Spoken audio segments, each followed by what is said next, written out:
merci les chants. Alléluia. Que Dieu nous bénisse ce matin. Amen. Bonjour aux gens à qui je n'ai pas pu dire bonjour ce matin. Au moins, je lance les deux mains. Alléluia. Gloire à Dieu. Bonjour à ceux qui nous regardent sur nos chaînes Facebook, YouTube. Que le Seigneur vous bénisse ce matin. Dieu est un bon Dieu. Alléluia.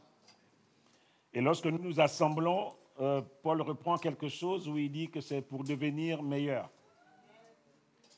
Ça veut dire que Dieu ne donne pas sa parole en vain. Il s'attend à une réaction de notre part. À chaque fois que Dieu nous parle, il veut que nous puissions réagir. Et je disais la dernière fois que le problème, une des difficultés que nous avons à l'Église aujourd'hui, c'est que nous ne travaillons plus pour sortir de nos faiblesses. Alors que la grâce est disponible. Sortir de ces faiblesses, ça veut dire quoi? Lorsqu'il y a quelque chose dans ma vie qui détruit tout autour de moi, je dois travailler pour que cette chose arrête la destruction. Et c'est ma responsabilité de poser des actes qui vont faire que ma vie devienne meilleure. Et c'est pour ça que cette année, nous avons dit que nous devons nous défricher un champ nouveau. Là où j'ai échoué hier, là où j'ai du mal à avancer, le Seigneur s'attend à ce que tu avances. Parce qu'en réalité, la grâce est disponible. C'est un peu comme quelqu'un qui a fait des études dans un domaine et qui va travailler dans ce domaine. Potentiellement, il a la compétence pour jouer le rôle qu'on va lui donner, pour faire le job. Il a la compétence. Mais tu as deux choses.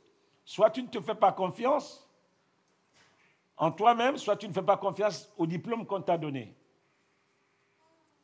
Et tu te crois toujours en dessous. Alléluia. Et Dieu nous rend capables. Dieu nous rend capables. Dieu nous rend capables. Et je veux ce matin que tu te sentes à la hauteur. Vous savez, on nous a tellement montré que nous sommes des grands pécheurs et que quand on s'approche de Dieu, on veut tellement se faire accepter. Mais Dieu a payé le prix. Et je veux que tu le crois ce matin. Comment tu gères ça? Comment tu gères cette information? Comment tu gères ce potentiel? Alléluia. C'est ça que le Seigneur veut faire ce matin en nous encourageant. J'ai fait le mois dernier une série de 3 enseignements sur être un fils ou une fille de Dieu. Et je voulais faire 2 enseignements, un que je vais commencer aujourd'hui. Je serai leur Dieu et ils seront mon peuple. Je serai leur Dieu et ils seront mon peuple. On va le traiter en 2 thèmes. Voyez-vous, Dieu ne nous a pas créés pour être cachés de nous. Ou Dieu ne nous a pas créés pour nous donner des révélations. Dieu ne nous a pas créés pour nous donner des révélations. Vous savez qu'aujourd'hui, dans certaines églises, on met une corbeille devant. Et puis, quand le pasteur dit quelque chose qui est punchline, on vient faire l'offrande. C'est bon. Mais Dieu ne nous a pas créés pour faire des révélations. Ça veut dire qu'il te dit quelque chose et c'est mystérieux pour toi. Dieu t'a créé pour vivre une vie normale et authentique avec lui. Il t'a créé pour te conduire. Vous voyez ce qui se passe dans le jardin d'Éden? Lorsque vous voulez comprendre la pensée originale de Dieu, il faut toujours aller au commencement. Dieu crée l'homme et la femme et il crée un environnement. Il met l'homme et la femme. Il leur donne une mission. La Bible dit que Adam fut mis là pour cultiver et garder le jardin. Et donc, les deux sont des compagnons d'œuvre. Adam et Ève sont des compagnons d'œuvre pour la mission que Dieu leur a donnée. Et Dieu, chaque jour, il vient pour discuter avec eux. Il vient pour voir comment ils gèrent la mission. Amen. Dieu vient pour voir. Il est là avec eux. Et jusqu'au jour où Dieu est arrivé et où il ne les a pas trouvés au lieu du rendez-vous. Parce que quelque chose s'était passé. Mais la pensée de Dieu, ça a toujours été d'être au milieu de son peuple. Et je voulais nous lire ce passage de Ézéchiel, Simplement, il y a plusieurs passages, mais j'ai pris Ézéchiel parce que c'est un livre qu'on ne lit pas souvent. Et puis c'est un nom qui fait un peu peur. Ézéchiel, ça fait un peu lourd. La vérité, c'est que le livre d'Ézéchiel, c'est un livre difficile à comprendre. Mais je voulais aussi, au travers de ces lectures, vous pousser à aller le lire un peu. Il est dit ceci au verset 24 du chapitre 37. On va lire jusqu'au verset 26. Mon serviteur David sera leur roi, et ils auront tous un seul pasteur. Ils suivront mes ordonnances. Ils observeront mes lois et ils les mettront en pratique. Remarquez que tous les verbes dans ce texte que je lis sont au futur. Souvent, ça veut dire que c'est une portée pour ceux qui écoutent et ça a une portée pour les générations qui viennent. Au verset 25, ils habiteront le pays que j'ai donné à mon serviteur Jacob et qu'ont habité vos pères. Et ils habiteront, eux, leurs enfants et les enfants de leurs enfants à perpétuité. Et mon serviteur David sera leur prince pour toujours. Il y a quelque chose de bizarre. David n'a pas vécu éternellement. Amen. Donc on comprend bien là où nous allons. Je vais revenir dessus tout à l'heure. Au verset 26, je traiterai avec eux une alliance de paix. Et il y aura une alliance éternelle avec eux. Je les établirai, je les multiplierai et je placerai mon sanctuaire au milieu d'eux pour toujours. Ma demeure sera parmi eux. Je serai leur Dieu et ils seront mon peuple. Et les nations sauront que je suis l'Éternel qui sanctifie Israël lorsque mon sanctuaire sera pour toujours au milieu d'eux. Alors, la Bible nous parle de deux peuples. On nous parle d'un peuple de Dieu et on nous parle des nations. Lorsqu'on nous parle des nations en général, ce sont des peuples qui ne sont pas conduits par Dieu. C'est les peuples non chrétiens, s'il faut parler dans un langage que l'on comprend aujourd'hui. Et Dieu a son peuple. Et lorsque tu fais partie du peuple de Dieu, Dieu veut habiter dans ta maison. Vous voyez que déjà c'est différent. Ça vous amène à comprendre que toutes ces personnes qui nous disent que c'est eux la révélation ou qui détiennent les secrets de notre vie, cet enseignement vient tout balayer. Dieu veut habiter parmi son peuple. Parce qu'il nous a créés pour vivre avec lui. Et donc, ce que nous appelons révélation, ce que nous appelons que Dieu m'a révélé quelque chose de secret, ce n'est un secret que pour toi. Parce que Dieu a tout donné pour que nous ayons accès à lui. Il a tout donné.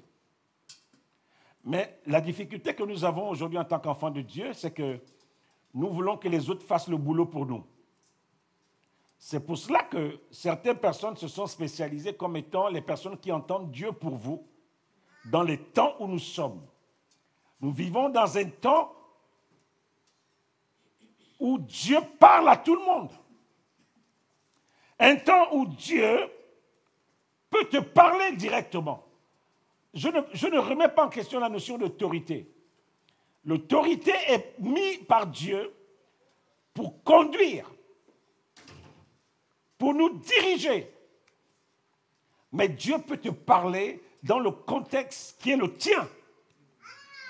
Face à tes interrogations, lorsque Dieu est au milieu du peuple, ça veut dire qu'il est présent. Ça veut dire qu'il parle. Et Dieu voulait avoir ce positionnement-là, ce rôle privilégié. Dans ce texte, le Seigneur nous parle de David, nous parle d'Israël. Et je ne veux pas que nous soyons perdus en pensant que ce n'est pas un texte qui s'adresse à nous. La Bible nous dit que dans le livre de Romains, que nous sommes l'olivier sauvage qui a été hanté. Ça veut dire qui a été greffé à l'olivier franc. Ça veut dire que les promesses qui étaient pour Israël en tant que peuple s'appliquent à nous aujourd'hui. Et Paul, lorsqu'il en parle aux Romains, il dit que c'est un mystère. Je vais le lire pour vous. Si toi, tu as été coupé de l'olivier naturellement sauvage, ça veut dire que tu n'avais pas accès à la grâce. Mais Dieu, au travers de la mort et de la crucifixion de son Fils, nous a rendus capables de bénéficier de cette grâce qui était autrefois pour le peuple d'Israël. Donc nous étions l'olivier naturellement sauvage et hanté, ça veut dire greffé, contrairement à ta nature sur l'olivier franc, qui est Israël. À plus forte raison, eux seront-ils hantés selon leur nature sur leur propre olivier. Car je ne veux pas, frères, que vous ignoriez ce mystère, afin que vous ne vous regardiez point comme sages. Ça veut dire que dans le monde de l'esprit, nous sommes des enfants de Dieu au même titre que l'Israël naturel. Et c'est ça le mystère de la grâce en Christ. Nous sommes devenus enfants de Dieu. Donc ce n'est pas quelque chose que tu négocies. Ce n'est pas quelque chose que tu vas mendier. Tu as été greffé à l'olivier franc. Et les promesses qui ont été faites pour l'olivier franc, ces promesses s'appliquent à toi aujourd'hui. C'est pour ça que l'apôtre dit que c'est un mystère. Et Dieu lui seul a la clé des mystères. C'est pour cela que nous, aujourd'hui, nous pouvons nous revendiquer comme étant les enfants et le peuple de Dieu. Alléluia. Et donc, Dieu veut vivre avec nous.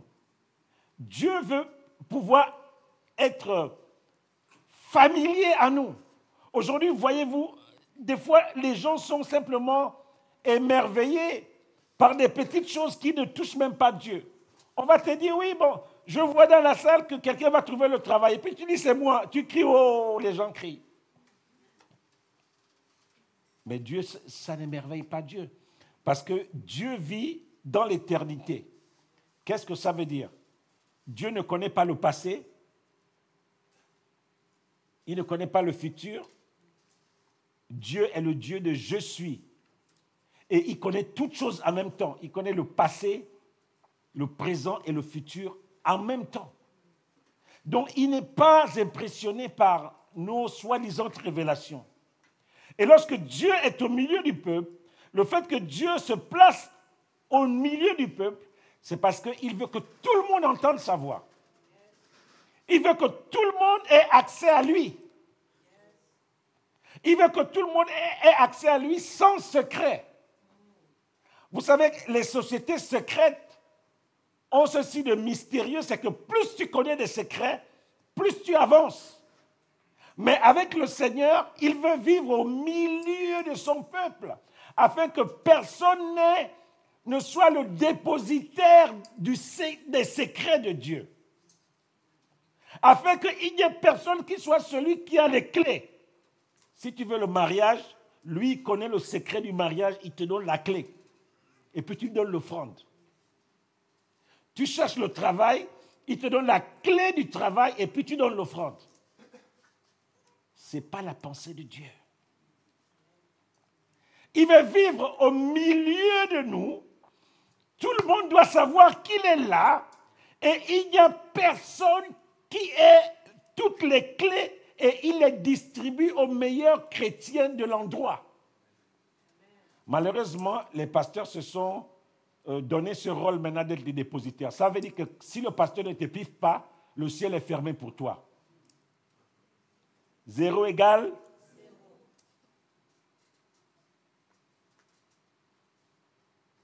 Alléluia. Je veux te dire ce matin, Dieu est au milieu de son peuple. Tu peux avoir accès à lui.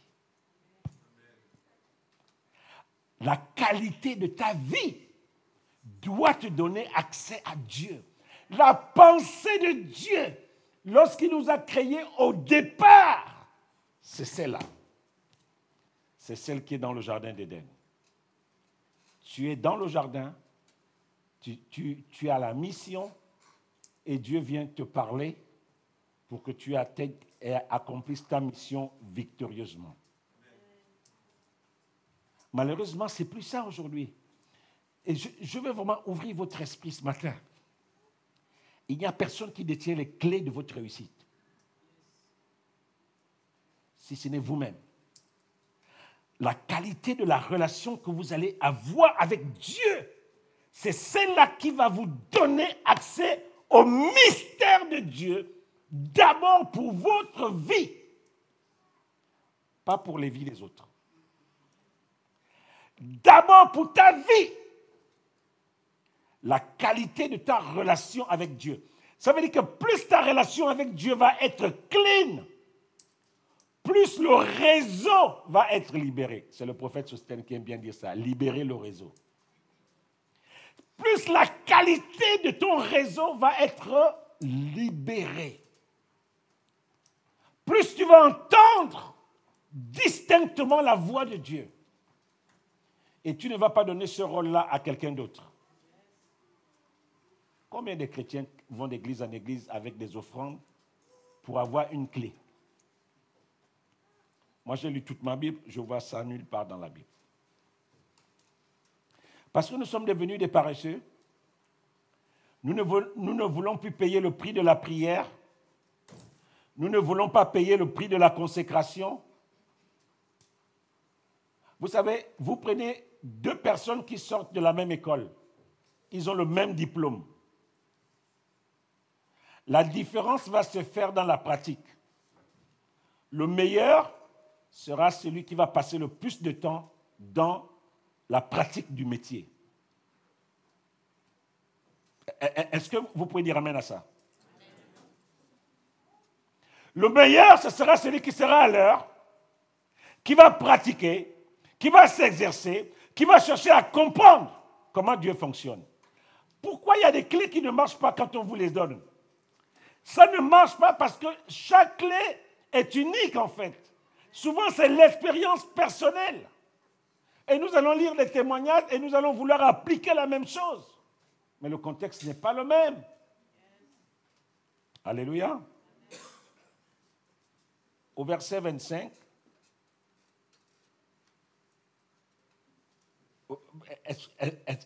au verset 22, 1 Samuel. Ah non, excusez-moi, ce n'était pas ça. Donc, Dieu veut vivre au milieu de son peuple. Que personne ne vous trompe par rapport à ça. Il n'y a pas de secret. Je me souviens, nous étions encore un jeune chrétien et nous avons reçu un homme de Dieu. Il avait souvent des façons de faire pour attirer les gens. Lorsque la réunion se terminait, il disait que ne manquez pas la réunion de demain. Parce que je vais vous enseigner des choses encore plus secrètes pour vous amener à accéder à Dieu. Bien-aimé, c'est faux. Dieu s'est révélé de nous de sorte que celui qui a fait l'école, celui qui n'a pas fait l'école, celui qui a les grands diplômes, nous tous, nous ayons accès à Dieu. Dès qu'on commence à vous dire que pour comprendre Dieu, il faut faire l'école, qu'il y a des mystères, ça veut dire que Dieu est injuste. Ça veut dire que celui qui ne sait pas lire, comment il va faire pour accéder à Dieu? Dieu est juste. Et il peut nous toucher, quel que soit notre niveau d'éducation. Il n'y a pas de clé. Les clés, c'est la proximité. C'est le temps que je passe avec Dieu. C'est ça la clé. La clé, c'est combien de fois je suis obéissant à Dieu. Il n'y a pas de clé. Il n'y a pas de clé. Vous pouvez aller voir le plus grand prophète qui est à la mode aujourd'hui sur Internet. Vous allez le voir. Il vous dit quelque chose. Si vous ne vous consacrez pas à ce qu'il vous a dit, vous n'aurez rien. Il n'y a pas de clé. La qualité de ta vie, la façon dont tu t'investis dans la chose de Dieu, c'est ça qui va déterminer l'éclat que tu vas avoir. La Bible nous dit que dans le ciel, il y a des étoiles. Et l'éclat de chaque étoile est différent. Ça veut dire que nous sommes des étoiles, mais chaque étoile va rayonner différemment. Mais nous sommes des étoiles. Alléluia. Est-ce qu'on comprend ça? Ne soyez pas impressionnés s'il y a une étoile à côté de vous qui brille plus que vous. Ce n'est pas grave. Mais veillez en sorte que la lumière de votre étoile puisse aussi briller. C'est une femme de Dieu que j'aime bien, Ellen Grandison White, qui disait que les capacités que Dieu nous a données, on doit les pousser au maximum. Les capacités que Dieu nous a données, nous devons les pousser au maximum. Si tu commences à prendre du temps dans la prière, tu vas être familier à Dieu. Tu vas comprendre comment Dieu travaille. Tu vas augmenter ta sensibilité à saisir Dieu et à comprendre les mystères et à voir dans le domaine de l'esprit. Si tu commences à lire beaucoup la Bible, ton discours va changer. Tu seras sola scriptura, la parole seule. Bien aimé, il n'y a pas de clé. Hein? Les histoires qu'on vous dit que viens donner aux frères, combien peut payer? Et 1000 €, vous allez avoir la révélation de ceci. Je dis 0 égale. Quel est le temps que tu consacres à Dieu? Quel est le temps que tu consacres à ceci? C'est ça qui va déterminer le rayonnement que tu vas avoir. C'est ça qui va déterminer. C'est pour ça qu'il y a médecin et médecin. Amen. C'est pour ça qu'il y a femme de ménage et femme de ménage. Nous avons tous vu les femmes de ménage, quand tu passes, tu mets seulement la main sur le frigo, tu regardes comme ça, il y a la poussière. Mais il y a aussi la femme de ménage qui, quand elle passe, tu mets la main sur le frigo, il n'y a rien. Pourquoi? C'est la consécration. Bien-aimés, je veux nous sortir de nos conceptions. On nous a tellement dressés dans des choses qui sont fausses et on croit que c'est la vérité. Combien de temps tu passes avec Dieu?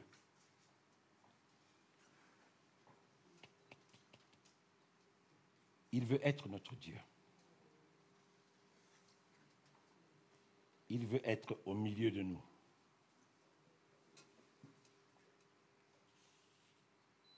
Il dit, ma demeure sera parmi eux et je serai leur Dieu. Parmi, nous tous on voit, nous tous on sent que Dieu est là. Et Dieu dit, ils seront mon peuple. Vous savez qu'il y a des gens qui se manifestent à vous pour vous narguer et qui ne veulent pas créer une relation avec vous. Mais Dieu, ce n'est pas ça. Quand Dieu se manifeste, il veut que vous lui apparteniez. Il y a des gens, quand il vient d'acheter sa belle voiture, il va au quartier où il a grandi pour montrer à ses camarades là-bas que moi, je suis plus avec vous. Et quand même les camarades veulent l'approcher, bonjour, tu te souviens de moi? Il va dire, toi, c'est qui? Il va essayer de montrer que, mais non, je ne connais pas. Mais Dieu n'est pas comme ça. Quand Dieu se manifeste, c'est pour que vous lui apparteniez. Il vient au milieu de vous, pas pour vous narguer, pas pour vous montrer qu'il est le seul à avoir les clés, Mais il vient au milieu de vous pour que vous vous réconciliez avec Dieu. Pour que vous venez à lui, pour que tu réalises que ce qu'il a fait pour Serge, il peut le faire pour moi. Que j'ai vu Serge arriver à l'église, il ne savait même pas prier. Mais depuis que je vois qu'il s'est accroché à ce Dieu-là, il peut le faire pour moi. Seigneur, je m'engage aussi. Je vais essayer d'atteindre son niveau. Il y a des gens, quand ils ouvrent la bouche, ils ne citent que des versets bibliques. Et nous sommes impressionnés que comment il fait? Il ne fait rien de plus que de lire sa Bible. Il y a des gens, vous allez remarquer que dès que vous commencez ils commencent à prier, vous avez le sentiment que l'onction est là. Ils sont familiers à Dieu. Ils sont familiers à Dieu. Dieu a l'habitude d'entendre leur voix. Il y a des gens, dès qu'ils ouvrent la bouche, vous sentez quelque chose qui s'installe dans la salle. Dieu connaît. Ah, mon gars est là. Mon gars est là. C'est la seule différence. L'amitié de Dieu est pour ceux qui le craignent. Je vais le traduire pour qu'on comprenne bien. Le copinage de Dieu est pour ceux qui le craignent.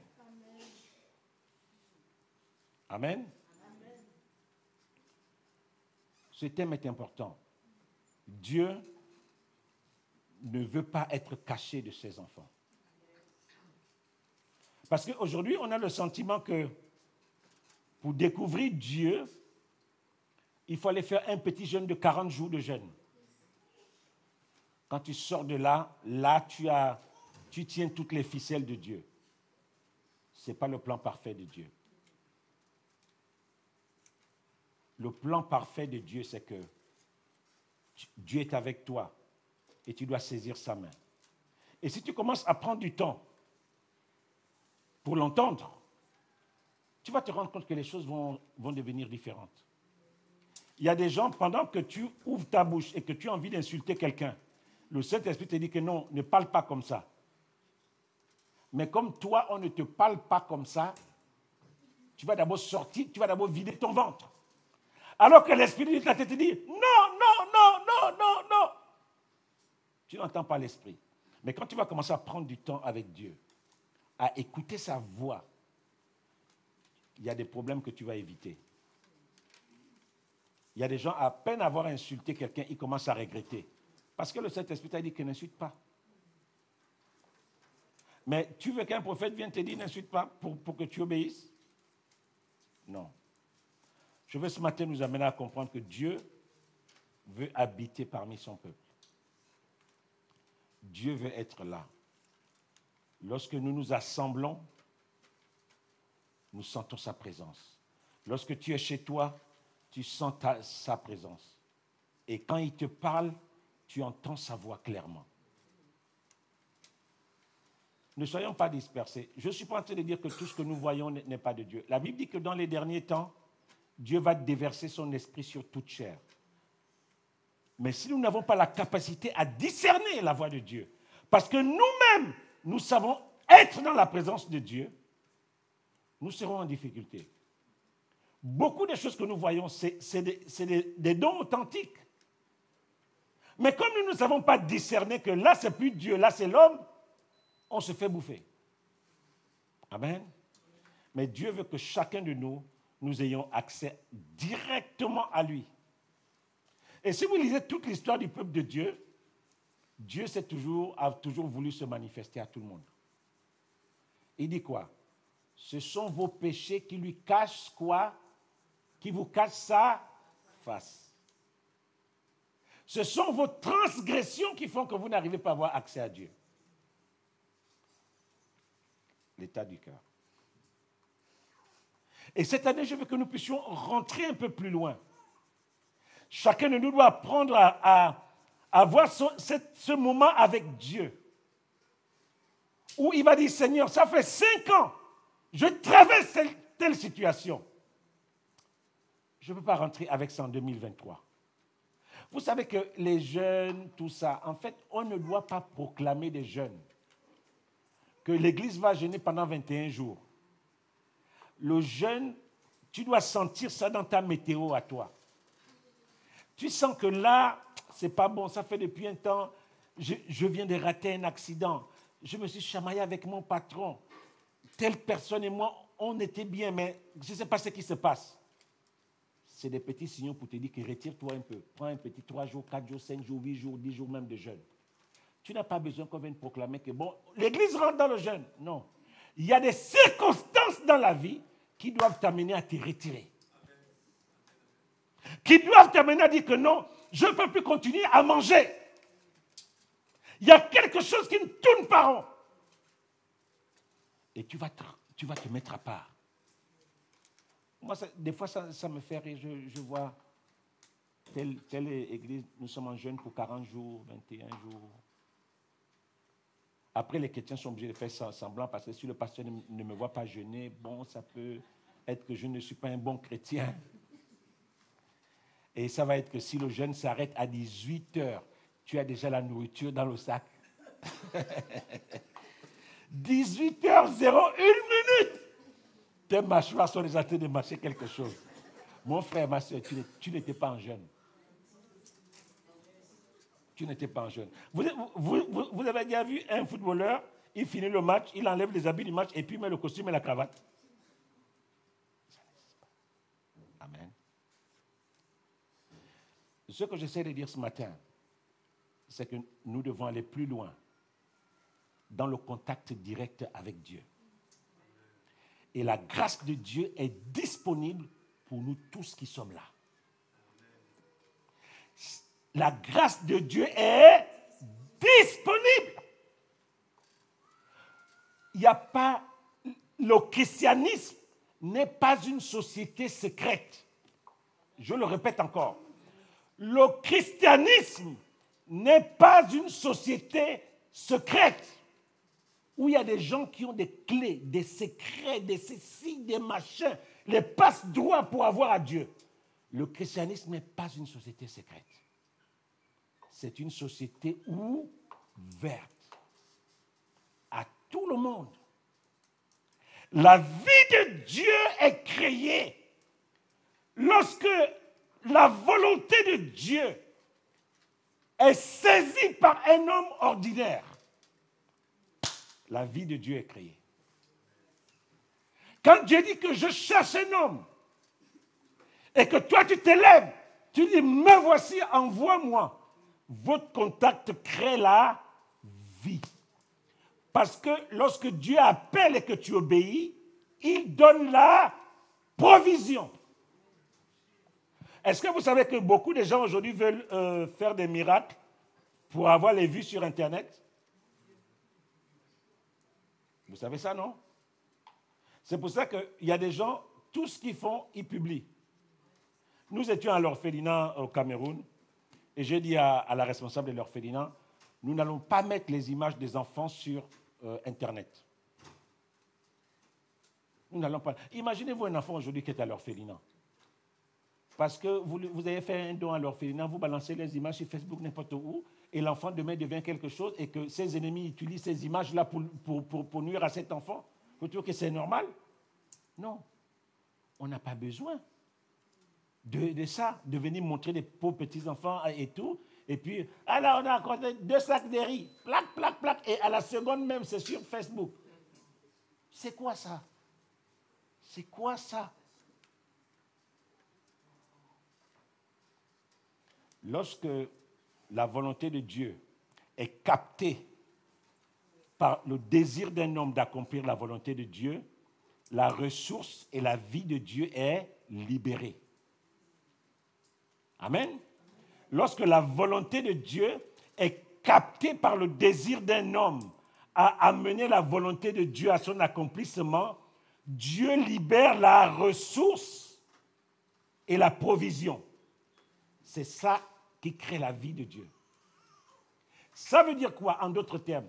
Ça veut dire que si tu ne fais rien, il n'y a pas de provision. On ne peut pas continuer à mettre du carburant dans une voiture qui ne se déplace pas. À un moment donné, les gens vont vous trouver d'insensés. Est-ce que vous comprenez ça? Lorsque Dieu a une volonté et qu'un homme s'élève pour saisir la volonté de Dieu, la la provision et la vie de Dieu se libèrent. La provision et la vie de Dieu se libèrent.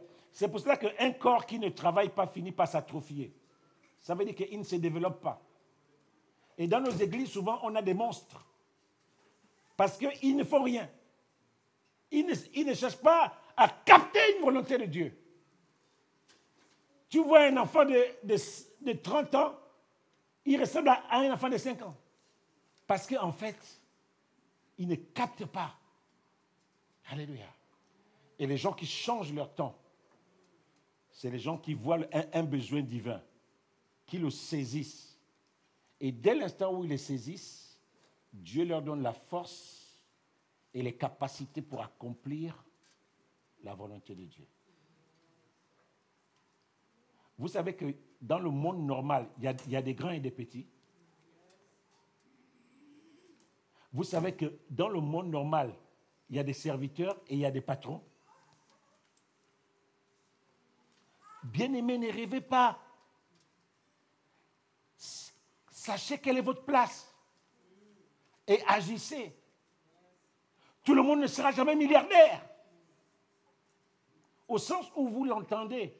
Parce que pour vous, milliardaire, c'est que tu dors, personne ne fait plus rien pour toi. Mais imaginez-vous si nous tous sommes des milliardaires. Chacun dort et plus personne ne travaille pour l'autre. C'est absurde. Des fois, poussez les raisonnements, les choses que vous entendez, poussez ça jusqu'au bout. Et vous allez vous rendre compte que c'est absurde des fois. À l'époque de Jésus, il y avait des esclaves. Il y avait des gens qui travaillaient pour les autres. Le Seigneur n'a pas remis ça en cause. Que quelqu'un peut travailler pour quelqu'un d'autre. Que tu peux être soumis à un patron. Le Seigneur n'a pas commencé à dire que non, sortez de ça. Non. Il y a un ordre divin. Alléluia. Est-ce que ce matin, tu peux décider de te dire que je peux aller plus loin que là où je suis maintenant? Parce que le christianisme n'est pas une société secrète. Il n'y a pas de clé. La clé, c'est toi. Jusqu'où tu as envie d'aller avec Dieu. Lorsque nous avons grandi, et je vais terminer par là, nous étions un groupe de plusieurs jeunes. Et parmi le groupe que nous étions, on connaissait déjà les gens qui allaient servir Dieu. On savait déjà que lui, il va servir Dieu. On savait aussi que tel frère, lui, il vit sa petite vie chrétienne, avec sa petite famille. Dimanche, il faut que le culte finisse à midi pile parce qu'il a prévu d'aller à la plage avec les enfants. Et puis à 18h, on va au ciné. On savait ça parmi nous. Que le frère là, et c'est ce qui fait que les sœurs qui voulaient servir Dieu, quand le frère venait lui demander la main, elle disait tout de suite non. Parce qu'elle savait que moi je vais servir Dieu, le genre de vie que je vois le frère là vivre, ce n'est pas le genre de vie là que moi je vais vivre. Donc la sœur n'hésitait même pas. Elle disait non. C'était le genre de frère qui te disait, bon, dimanche matin, on va aller faire un pique-nique. Comment dimanche matin, tu vas aller au pique-nique? C'est le culte. Donc, ce genre de sœur-là, quand elle venait vers toi, ça veut dire que c'est là. Elle n'a pas envie d'aller loin avec le Seigneur. Elle veut vivre sa petite vie chrétienne sans extra. Amen. Et c'est comme ça que les gens se mariaient entre eux. Parce qu'ils savaient que, voilà, on va sur les mêmes orientations. Ce que je vais vous dire ce matin, il n'y a pas de clé. Jusqu'où tu es prêt à aller avec Dieu.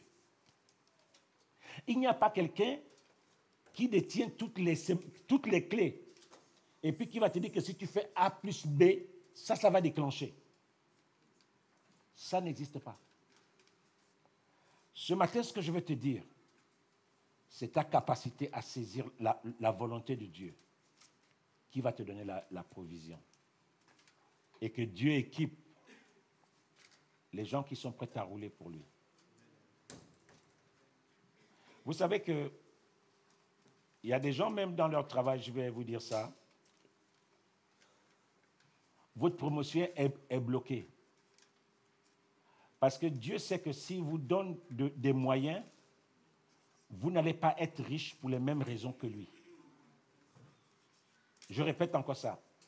Il y a des gens dans votre lieu de travail, vous êtes bloqués. Parce que Dieu sait que s'il vous donne vraiment des moyens, vous ne serez pas riche pour les mêmes raisons que lui. Il va vous maintenir dans l'humilité. Vous allez voir que quelqu'un est arrivé hier dans le travail et puis boum, il a une promotion. Et vous, ça fait 15 ans que vous êtes à ce poste-là. Parce que Dieu sait que si vous avez un peu de moyens, la première chose que vous allez sacrifier, c'est l'église. Frère, on ne te voit plus. Oh non, non, non, non. Alléluia. Fermons nos yeux. Ce matin, le Seigneur envoie sa parole pour nous construire, pas pour nous briser, pas pour nous détruire. Et je veux nous amener à chacun de nous à travailler sur nos lacunes. Parce que le Saint-Esprit est disponible. Le Seigneur a dit ceci. Je m'en vais, mais je ne vous laisse pas seul. Je vous laisse quelqu'un qui va continuer mon œuvre. Il va prendre ce qui est dans le cœur de Dieu et il va vous l'amener. Le Saint-Esprit est là. À l'époque de Jésus, les gens pouvaient voir Jésus physiquement. Mais à l'ascension, le Seigneur dit que je m'en vais, mais je ne vous laisse pas seul. Je vous laisse quelqu'un qui est présent. Vous pouvez parler avec lui. Vous pouvez lui dire les frustrations de votre cœur. Il sera là jusqu'à ce que je revienne. Il va vous aider à vivre la vie chrétienne. Celui qui nous aide à vivre une vie chrétienne victorieuse, c'est le Saint-Esprit. Lorsque tu veux pleurer, tu peux pleurer à ses pieds. Lorsque tu veux claquer les portes, tu peux claquer les portes. Tu peux te battre avec lui. L'esprit de vérité. Je ne sais pas où tu es aujourd'hui avec Dieu. Je ne sais pas si quelqu'un t'a fait croire que c'est lui qui tient les clés pour que ta vie avance. Je ne sais pas si on t'a fait croire que c'est une offrande donnée à un grand séminaire qui va changer ta vie. Ce matin, je t'annonce que Dieu est normal et que le christianisme n'est pas une société secrète. Dieu est normal. Si tu saisis la main de Dieu au travers de son esprit, les choses vont être différentes. Quand tu vas ouvrir la bouche, les gens sauront que cette femme-là n'est pas comme nous. Il y a quelque chose. On sent quelque chose qui sort de toi. Cet homme, quand il parle, oh, j'ai envie de l'écouter. Parce que je n'ai jamais entendu un homme parler comme lui. La proximité avec Dieu. Dieu est normal. Est-ce qu'on peut répéter ça? Dieu est normal. Dieu est normal. Dieu est normal. C'est un Dieu juste. C'est un Dieu de vérité. Il n'y a pas de clé. Prions Dieu ce matin. Dis-lui quelque chose. Alléluia. Moi, Seigneur, je vais te dire ce matin que